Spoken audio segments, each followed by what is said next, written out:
My name is Phyllis Montgomery, and at 68 years old, I thought I had survived the worst life could throw at me.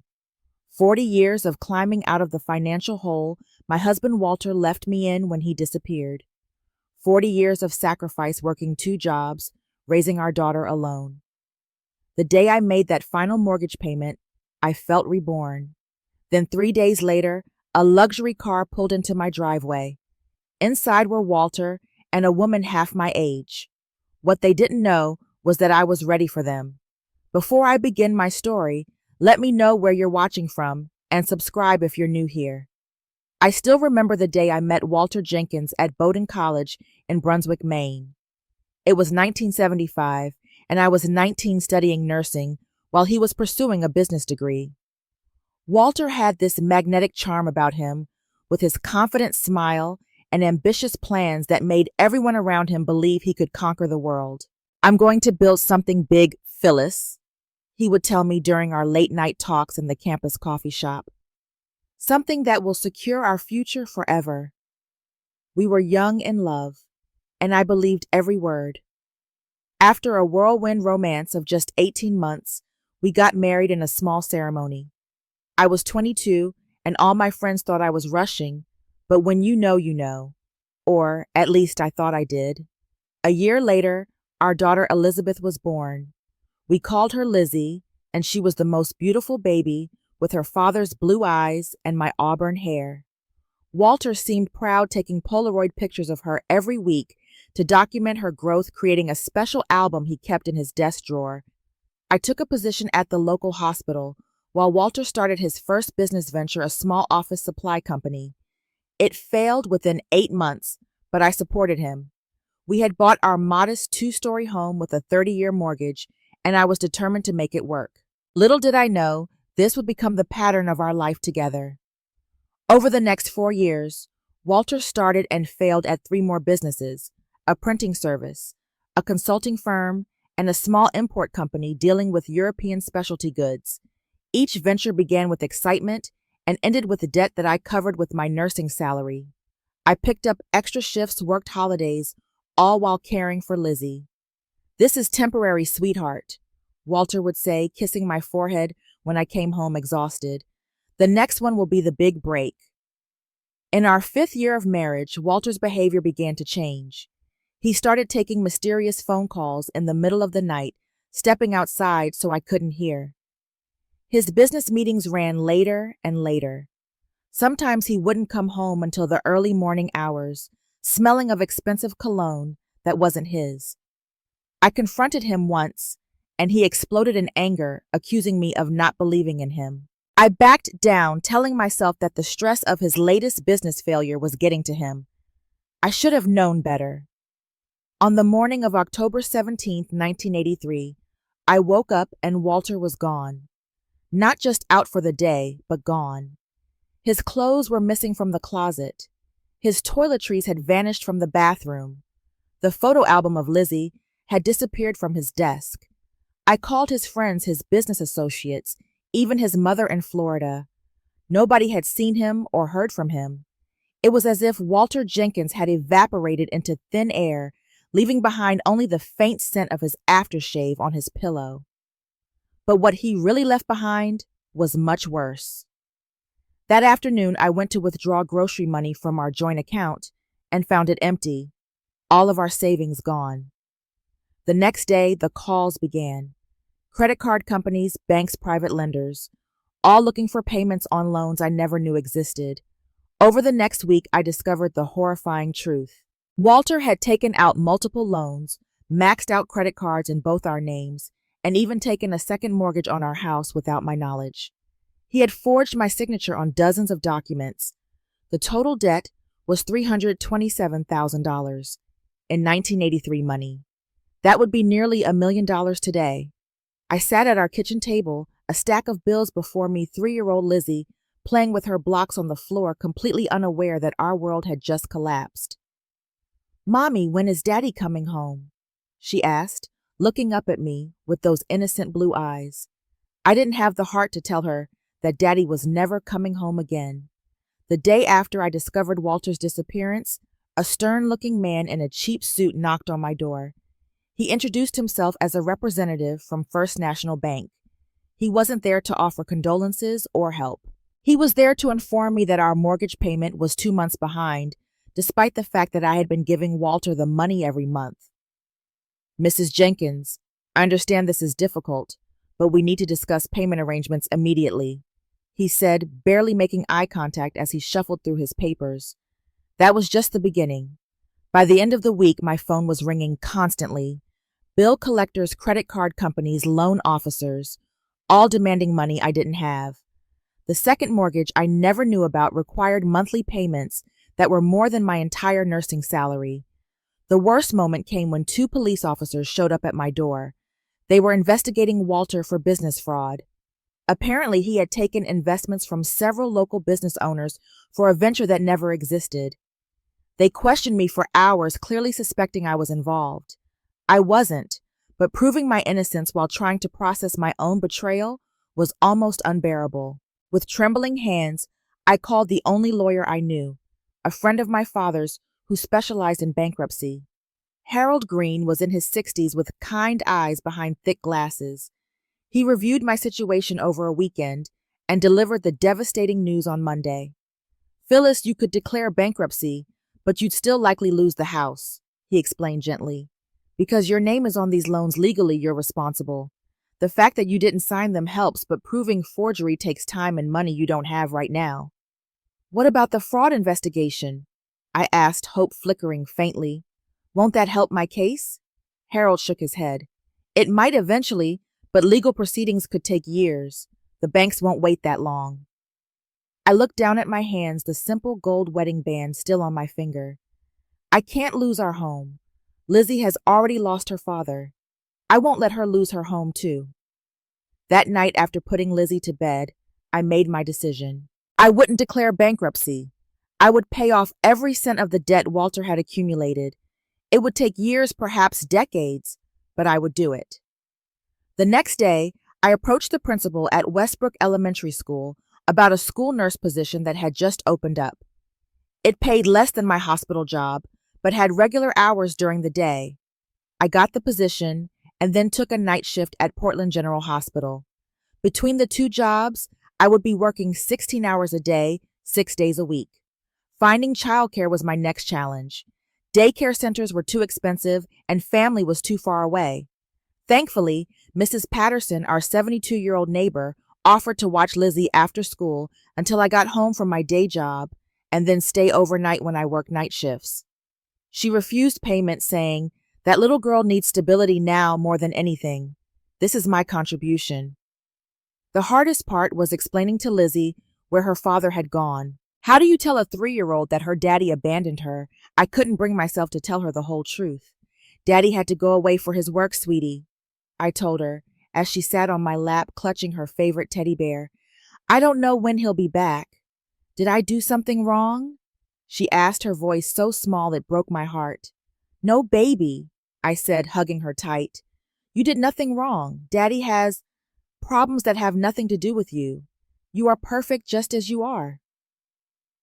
As Christmas approached, our first without Walter, money was impossibly tight. I couldn't afford store-bought gifts, so I stayed up late sewing a doll for Lizzie and knitting her a new sweater. On Christmas morning, her delight at these simple presents made me cry tears that were both bitter and sweet. My brother James flew in from Chicago for New Year's. He was furious about Walter's betrayal, but practical about helping me move forward. Together, we created a financial plan. We listed all the debts in order of interest rates and minimum payments. We calculated a bare-bones budget for Lizzie and me. James helped me create what would become the central feature of our living room for the next 40 years, a massive wall chart tracking every debt with tiny spaces to mark off each payment. Looking at it the first time with its endless empty boxes stretching across the wall, I felt a weight that seemed impossible to bear. "You can do this, Phil," James said, squeezing my shoulder. "One payment at a time. One payment at a time." That became my mantra for the next 4 decades.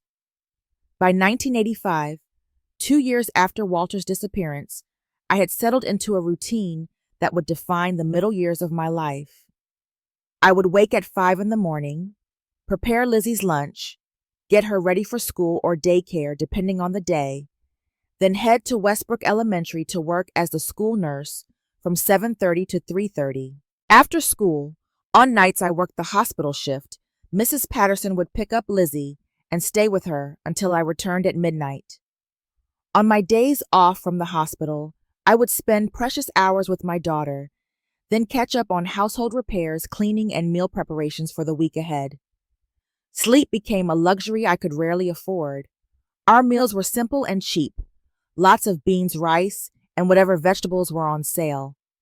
I often skipped lunch entirely drinking water to suppress hunger pangs while making sure Lizzie always had proper nutrition. Growing children need their vitamins, I told myself as I watched her eat the apple I could have shared. Despite our financial constraints, I tried to create meaningful family moments. We had Adventure Saturdays, where we would explore free community events, hike in nearby parks, or visit the library for story times. Lizzie's favorite was our living room picnics, where we would spread a blanket on the floor and pretend we were dining in exotic locations. Today we're having our sandwiches in Paris, I would tell her as we sat on a faded bedsheet in our drafty living room. Can you see the Eiffel Tower through the window? And she would giggle and play along her imagination, filling our small world with wonder. About once every 6 months, a letter would arrive from Walter. No return address, postmarked from different cities across the country. I kept them in a shoebox under my bed unopened. I couldn't bear to read his excuses or lies, but I couldn't throw them away either, thinking Lizzie might want them someday. As Lizzie entered her teenage years, the absence of her father began to affect her more deeply. She became withdrawn, then angry. At 14, during an argument about curfew, she finally asked the question I had been dreading. Why did Dad really leave? And don't give me that work excuse anymore. I'm not a baby. I sat her down and told her a version of the truth, that her father had made some bad business decisions and left when things got difficult. I spared her the details of the fraud and the extent of the debt, but she was smart enough to connect the dots. So he's a coward, she said with a maturity that surprised me, and you've been killing yourself working to fix his mess. After that conversation, something changed in our relationship. Lizzie started helping more around the house without being asked. She got a part-time job at 16 and insisted on contributing to groceries, though I often secretly put the money back in her savings jar. When Lizzie was accepted to the University of Maine with a partial scholarship, I was determined she would go despite the financial strain. I took out a small parent loan, adding to my debt, but ensuring my daughter would have opportunities I never had. By this point, the constant overwork was taking its toll on my health. I developed chronic back pain from long hours on my feet at the hospital. Insomnia became my constant companion, my mind racing with financial calculations, even when my body begged for rest. At 45, I found my first gray hairs and wrinkles etching themselves around my eyes, making me look a decade older than I was. There was a brief period when I tried dating again. Thomas Whitfield was a kind math teacher at Westbrook who asked me out for coffee. For a few months, I allowed myself to enjoy his company, to remember what it felt like to be seen as a woman rather than just a provider, a nurse, a mother. But when he began talking about a future together, and I had to explain my financial situation, he gradually pulled away. I didn't blame him. Who would willingly take on such a burden? Career advancement opportunities came and went. The director of nursing position at the hospital would have meant better pay but required relocation. The school district's health coordinator role would have been perfect, but involved evening meetings I couldn't accommodate with my second job. I watched younger colleagues advance while I remained static, trapped by circumstances not of my making. The emotional milestone came in 1998, 15 years after Walter left, when I made the final payment on one of the credit cards. It was a small victory in the grand scheme of things, but I celebrated by allowing myself to buy a slice of cake from the good bakery in town. That night, I colored in the last box on that debt section of my wall chart a tiny act of rebellion against the financial prison Walter had built around me. Through it all, I found unexpected strength in a support group for single mothers at the community center. Tuesday nights, when I wasn't working the hospital shift, I would sit in a circle with women whose stories were different from mine, but whose struggles felt familiar. There, I could admit my fears, share small triumphs, and sometimes just cry without explanation or apology. "You're the strongest one here, Phyllis," Maria, a young mother of twins, once told me. I didn't feel strong. I felt tired, worn down to my bones. But I kept going one payment at a time because what other choice did I have? The day Lizzie graduated from college was one of the proudest moments of my life. Standing in the crowd at the University of Maine, watching my daughter in her cap and gown, I felt a surge of emotion that nearly knocked me off my feet. Despite everything Walter had done, despite all the sacrifices and hardships, Lizzie had thrived. She graduated with honors in psychology, determined to help others overcome trauma and build resilience. As she walked across the stage to receive her diploma, I thought of all the nights I had come home exhausted, barely able to stay awake long enough to help with homework. I remembered the school plays I had missed because of hospital shifts, the parent-teacher conferences I had attended in my nursing scrubs. Every sacrifice had been worth it for this moment. After the ceremony, Lizzie found me in the crowd and threw her arms around me. "We did it, Mom," she said, and that "we" meant everything. 3 years later, I gained another family member when Lizzie married David Chen, a kind and dedicated young lawyer she had met during her graduate studies. I liked David immediately. He had a quiet strength about him and treated my daughter with a respect that Walter had never shown me. Their wedding was small and budget-conscious, held in the community garden where Lizzie had volunteered during college. I contributed what I could, selling my mother's antique brooch to help pay for Lizzie's simple but beautiful dress. The following year brought Thomas, my grandson named after my father. The first time I held that tiny bundle in my arms, I felt a joy so pure it seemed to wash away decades of struggle. I was 53, still deep in debt, still working 2 jobs, but in that moment, none of that mattered. "Mom, we want to help you financially," Lizzie said one evening while visiting with 6-month-old Thomas. "David's law practice is doing well, and we've been saving." I shook my head firmly. "This is my burden to bear, sweetheart. You focus on your family and your future." "But it's not fair," she protested. "None of this was your fault." "Life isn't about fairness," I told her, bouncing Thomas gently on my knee. "It's about what you do with what you're given. I made a choice to pay these debts, and I'll see it through." The truth was, I was too proud to accept help even from my own daughter. After decades of independence, of solving problems on my own, accepting help felt like admitting defeat. It was around this time that I discovered through the newly popular Facebook that Walter had remarried. A mutual friend from college had connected with him in California and mentioned it casually in a message to me, not realizing the wound it would reopen. Walter had a new life, a new wife, while I was still paying for the life he had abandoned. The injustice of it burned inside me, but I pushed it down, focusing instead on the slowly decreasing numbers on my wall chart. My 60th birthday arrived with little fanfare, just a small dinner with Lizzie, David, and 8-year-old Thomas. As I blew out the candles on the homemade cake Lizzie had brought, I reflected on the decades of struggle behind me and the uncertain future ahead. I had made significant progress on the debt, but retirement age was approaching, and I wasn't sure how much longer my body could handle the punishing work schedule. In a bold move that felt both terrifying and necessary, I decided to sell some family heirlooms to accelerate the final debt payments. My grandmother's silver tea set, the antique clock that had hung in our hallway for decades, the pearl necklace I had worn on my wedding day, all went to collectors or pawn shops converted to numbers on payment slips that brought me closer to freedom. The following year, a health scare forced me to reevaluate my work situation. Severe chest pain sent me to the emergency room. Ironically, the same hospital where I worked. It wasn't a heart attack, just extreme exhaustion and stress, but the doctor's warning was clear: I needed to reduce my workload or risk more serious consequences. With great reluctance, I retired from my primary nursing job at the age of 62, though I continued working part-time at the school.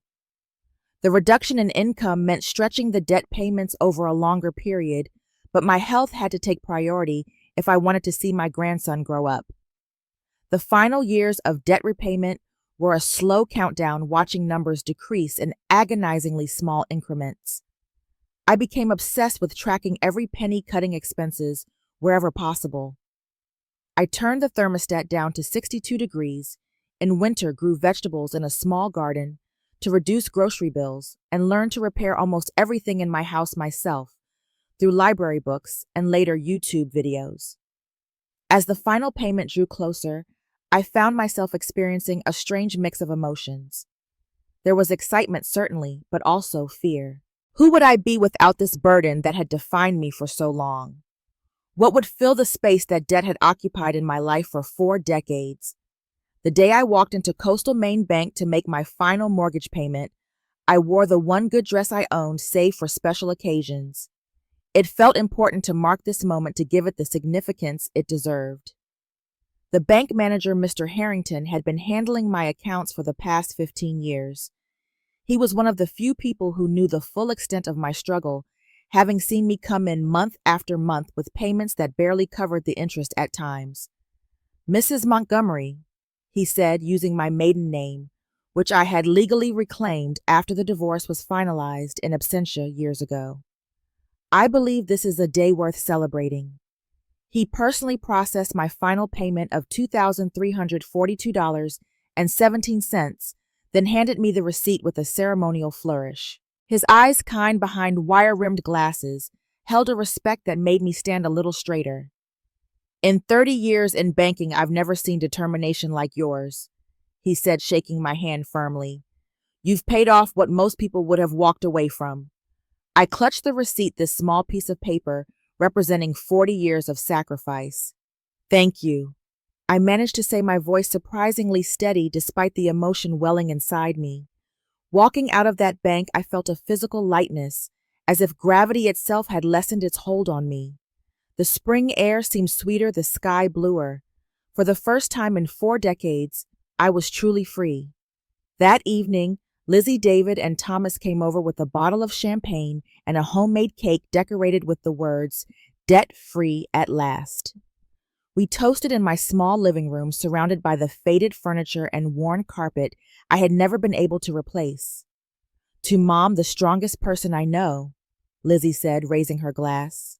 10-year-old Thomas allowed a tiny sip of champagne for this special occasion, solemnly clinked his glass against mine. "What will you do now, Grandma?" he asked, his eyes wide with curiosity. It was a question I had been asking myself. After so long focused solely on survival, the concept of choice felt almost overwhelming. "I think I'll start by fixing up this old house," I said, looking around at the peeling wallpaper and scuffed floors. "Make it the home it was always meant to be." For 3 days, I existed in a peaceful bubble of possibility. I sketched renovation plans on a yellow legal pad, researched paint colors at the local hardware store, and even called a contractor for an estimate on replacing the ancient furnace that had limped through its final winter. The symbolic act that meant the most to me was planting a garden in the backyard, not the utilitarian vegetable patch I had maintained for years out of necessity, but a flower garden with perennials that would return year after year. As I dug my hands into the soil, planting bulbs that would bloom in future springs, I felt like I was finally putting down permanent roots, claiming this space as truly mine. On the 3rd day, I took down the debt payment wall chart that had dominated my living room for decades. I folded it carefully, this record of my financial imprisonment and subsequent liberation, and placed it in a box in the attic alongside the unopened letters from Walter. It was history now, not my present or my future. That evening, I spoke to James on the phone, sharing the milestone with my brother, who had helped create that very chart 40 years earlier. "I always knew you'd do it, Phil," he said, his voice thick with emotion. "Not many could have." We were still talking, reminiscing about childhood memories, and making plans for him to visit in the summer when I heard the sound of a car pulling into my driveway. It was an unfamiliar sound, not Lizzie's practical sedan or Mrs. Patterson's ancient station wagon. "James, someone's here. Let me call you back," I said, moving to the window. Through the sheer curtains, I saw a sleek black luxury car idling in my driveway, the kind that costs more than what most people make in a year. My heart rate accelerated slightly. I wasn't expecting visitors, and solicitors rarely came to my somewhat isolated neighborhood. I watched as the driver's door opened and a man stepped out. Even from a distance, even after 40 years, I would have recognized that posture anywhere. Walter Jenkins stood in my driveway, silver-haired now, but still carrying himself with that same confident bearing that had once made me fall in love with him. As I stood frozen by the window, the passenger door opened as well, and a woman emerged. She was tall, blonde, and couldn't have been more than 35, half my age. She adjusted an expensive-looking handbag on her arm and looked up at my house with an expression I couldn't quite read. The phone slipped from my fingers, James's tinny voice still calling my name from the speaker. After 40 years, Walter had returned, and he wasn't alone. The doorbell rang its cheerful chime, incongruous with the cold dread spreading through my chest. I considered not answering, pretending I wasn't home, but some stubborn part of me refused to hide in my own house. I had spent 40 years rebuilding what Walter had destroyed. I would face him standing tall. I smoothed down my shirt, tucked a strand of gray hair behind my ear, and opened the door. "Phyllis," Walter exclaimed, as if we had seen each other just last week. "You look, well." His hair had gone completely silver, and lines had etched themselves around his eyes and mouth, but he still had that charismatic smile that had once charmed everyone around him. He wore an expensive suit that probably cost more than 3 months of my mortgage payments. "Walter," I said, my voice flat, "what are you doing here?" His smile faltered slightly at my tone, but he recovered quickly. "Can't a man come home after all this time?" Home? The audacity of that word on his lips nearly made me slam the door in his face. This had stopped being his home the day he abandoned it. "This is Tiffany," Walter continued, gesturing to the young woman beside him. "My wife." The woman gave me an uncomfortable smile. Up close, I could see she was beautiful in a polished way. Perfect makeup, expensive highlights in her hair, manicured nails. A diamond the size of a small pebble glittered on her finger. "Nice to meet you," she said, her voice higher than I expected. "Walter has told me so much about this place." Has he? I wondered. Did he tell you how he left me drowning in debt with a 3-year-old daughter? Did he mention the fraud charges, the forged signatures, the decades of struggle? "Won't you invite us in?" Walter asked, already taking a step forward, as if my consent was a foregone conclusion. I didn't move from the doorway. "Why are you here, Walter? After 40 years of silence. Why now?" Walter's smile dimmed a fraction. "I've been doing some thinking, Phyllis. About life, about what matters. I'm 70 now. Time to settle down, reconnect with what's important." Behind him, I noticed the luxury car had a California license plate. The pieces began falling into place. "You're bankrupt again, aren't you?" I asked directly. Walter's expression confirmed my suspicion before he could compose his features. "Business has been challenging lately, but that's not why we're here." "Then why?" I pressed. Walter sighed dramatically. "Can we have this conversation inside? It's been a long drive from California." Against my better judgment, I stepped aside to let them enter. The contrast was jarring. Walter and Tiffany with their designer clothes standing in my modest living room with its secondhand furniture and faded curtains. Walter looked around, nodding, as if approving of how I'd maintained his property.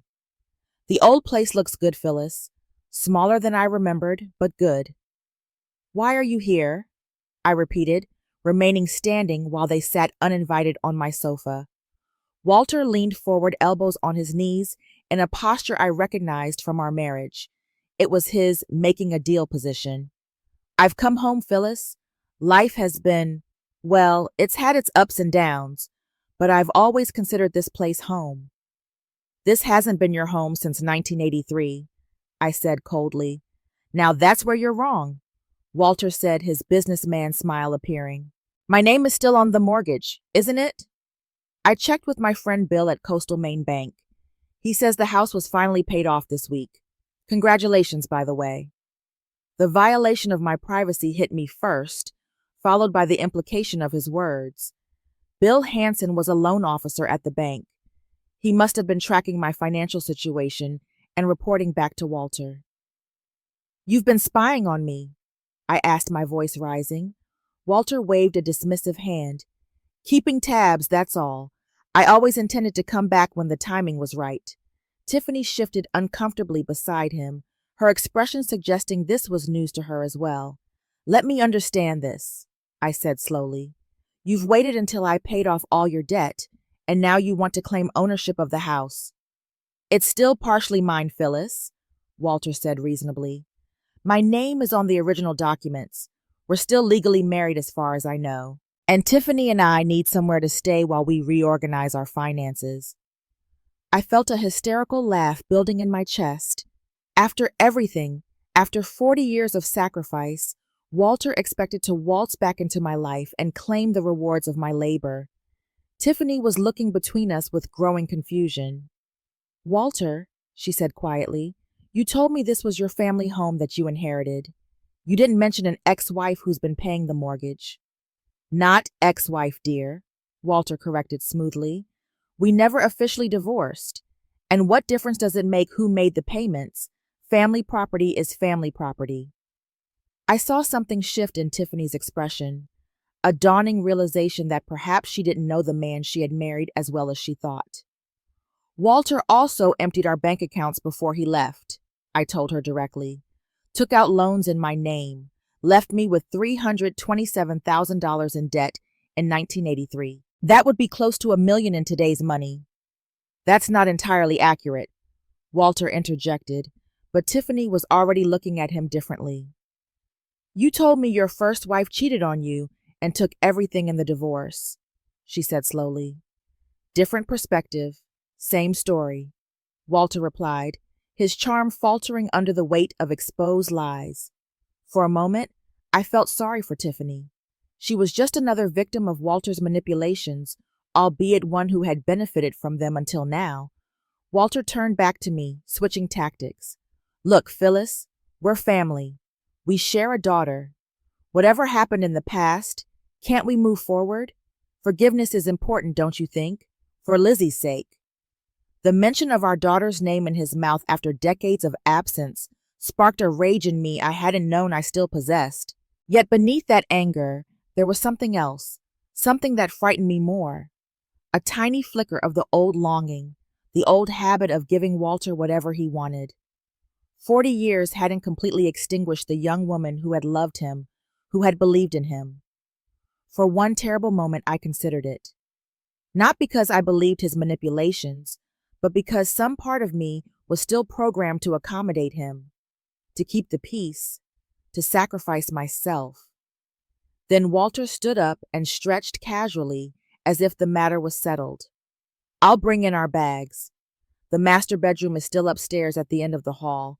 Right, Tiffany? You'll love the view from up there. And just like that, the spell was broken.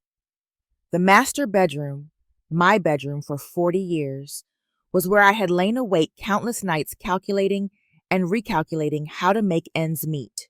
It was where I had cried myself to sleep after missed school plays and parent-teacher conferences because I was working my second job.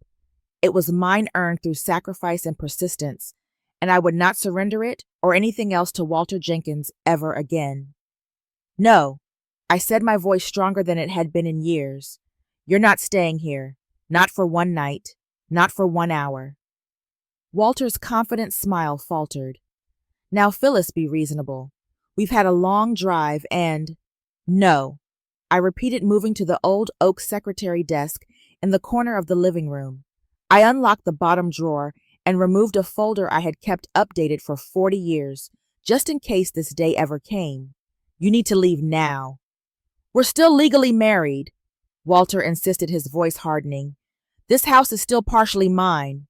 I opened the folder and removed the first document. We're not married, Walter. I divorced you in absentia in 1989. It was granted on grounds of desertion and fraud. I handed him the divorce decree, its official seal still clearly visible after all these years. Walter scanned the document, his expression darkening. This doesn't change the fact that my name is on the mortgage. I pulled out the second document. After the divorce was finalized, I had the property transferred solely to my name. The bank was quite accommodating given the circumstances. I handed him the deed which bore only my name, Phyllis Montgomery. You can't do that. Walter sputtered, his composure cracking. That's not legal. It's perfectly legal when your husband is a fugitive from fraud charges, I replied calmly. I removed the third set of documents from the folder. Speaking of which, I've kept detailed records of every fraudulent transaction you made, every forged signature, every embezzled dollar. The police were very interested in this information, but I never formally filed charges. Tiffany was now standing, her designer handbag clutched tightly against her chest. Walter, what is she talking about? What fraud charges? Before Walter could answer, the sound of a car pulling into the driveway interrupted us. Moments later, there was a knock at the door. That would be Lizzie, I said, moving to answer it. I texted her when you arrived. Lizzie stood on the porch, her husband David beside her. At 39, our daughter had grown into a confident, accomplished woman. She was a psychologist now, helping others heal from trauma and abandonment, wounds she understood too well. Her eyes moved past me to the man standing in the living room. For a moment, I saw the flicker of that 3-year-old girl who had asked when her daddy was coming home. Then her expression hardened. Walter, she said deliberately, not using the word dad. I wondered if I would ever see you again. Walter attempted to recover his charm. Elizabeth, look at you all grown up. Beautiful, just like your mother. Lizzie, David said, extending his hand with cool professionalism. I'm David Chen, her husband. I'm also an attorney specializing in family law and financial fraud. Walter's smile disappeared entirely. Tiffany stepped forward. I think there's been a misunderstanding. Walter told me this was his family home and that we were coming to reconnect with his roots. And who are you? Lizzie asked, her tone neutral, but her eyes sharp. Tiffany Jenkins, Walter's wife. Or, I thought I was his wife. She turned to Walter. Were we ever actually married if you were still married to Phyllis? They weren't still married, David clarified. The divorce was finalized years ago, but that's an excellent question about your marriage, Ms. Tiffany Alvarez, actually, she said quietly. I kept my name professionally. She turned to Walter. I think I need some air. She walked out onto the porch, pulling her phone from her purse as she went. Walter's confident facade had completely crumbled now. His eyes darted around the room like a cornered animal. This is ridiculous, he blustered. I'll sue. I'll take this to court. I wouldn't recommend that, David said calmly. The statute of limitations hasn't expired on the fraud charges in this state. If you pursue any legal action regarding this property, Mrs. Montgomery would be well within her rights to formally file those charges. Walter looked at me, really looked at me, perhaps for the first time. You wouldn't do that, Phyllis. We have history. We have a daughter together. A daughter you abandoned, I reminded him. A daughter whose school events I missed because I was working 2 jobs to pay your debts. A daughter who grew up wondering what she did wrong to make her father leave. Lizzie stepped forward. I'm not that confused little girl anymore, Walter. And Mom isn't the vulnerable young woman you left behind. We built a life without you, a good life. We don't need you now. Walter's shoulders slumped in defeat. The charming businessman, the confident manipulator, was gone, replaced by a 70-year-old man whose schemes had finally caught up with him. Tiffany re-entered the house, her expression resolute. I've called for a car, she said. It will take me to the airport. She turned to Walter. I've also called my lawyer. Don't try to contact me. She looked at me, then woman to woman. I'm sorry. I didn't know. I nodded, accepting her apology. Neither did I once. Walter made one last attempt. Tiffany, don't be hasty. Phyllis, please, we can work something out. I'm not a well man. My heart. Stop, Walter, I interrupted. It's over. You have 30 minutes to wait for Tiffany's car, and then you need to leave. If you ever come back, I will file those charges regardless of the consequences. Walter looked around at the three of us, me, Lizzie, and David, standing united against him. Whatever he saw in our faces must have convinced him of the futility of further argument. He sank down onto the sofa, suddenly looking every one of his 70 years. After Tiffany's car arrived, and she left with a brief, dignified nod to me, Walter gathered his expensive luggage and loaded it back into his luxury car. He paused before getting in, looking back at the house, as if trying to memorize it. For what it's worth, Phyllis, I'm sorry, he said quietly. I didn't respond. Some wounds go too deep for apologies to heal. As his car disappeared down the street, Lizzie put her arm around my shoulders. Are you okay, Mom? I took a deep breath of the spring air, feeling the weight of 40 years of vigilance, of preparation for this very moment finally lifting from my shoulders. I'm more than okay, I said. I'm free. That evening, Lizzie and David stayed for dinner. We sat around the old kitchen table, where I had once stared at bills in despair, now sharing a simple meal and planning the renovations I would make to the house, my house. I'm thinking of starting a support group, I told them, for women in financial crisis. There are so many tricks I learned over the years, so many pitfalls I could help others avoid. That's a wonderful idea, Mom, Lizzie said. You could really make a difference. Later, after they had gone home, I sat in my garden among the newly planted flowers. The evening air was cool, carrying the scent of damp earth and green growing things. In the distance, I could hear the faint sounds of neighborhood children playing, of life continuing its ordinary, precious rhythm.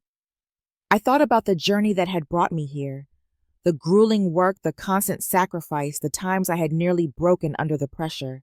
I thought about the wall chart with its thousands of tiny boxes, each one representing a payment, a step toward freedom. I thought about Walter driving away alone, finally facing the consequences of his actions. Most of all, I thought about the woman I had become through this crucible of hardship, stronger than I had ever imagined possible, resilient in ways I never wanted to be, whole despite everything that had been taken from me. 1 year later, my garden bloomed with colors I had once been too exhausted to appreciate. The house had new windows that didn't leak cold air in winter, new floors that didn't creak with every step. My support group had grown to 15 women, each fighting her own battle against financial devastation, each finding strength in shared wisdom. I never heard from Walter again. Lizzie, through her professional connections, learned that he had moved to Florida and was working as a sales associate at a retirement community, a humbling position for a man who had once dreamed of business empires. True strength, I've learned, doesn't come from avoiding hardship. It comes from moving through it one step at a time, one payment at a time, one day at a time. It comes from doing what needs to be done, even when it seems impossible. Especially when it seems impossible. Have you ever had to rebuild your life after a devastating setback? How did you find the strength to keep going when everything seemed hopeless? Share your story in the comments below. And if this resonated with you, please like and subscribe to hear more stories of resilience and triumph. Thank you for listening. And remember, your worth is not determined by what others take from you, but by what you build from the remain.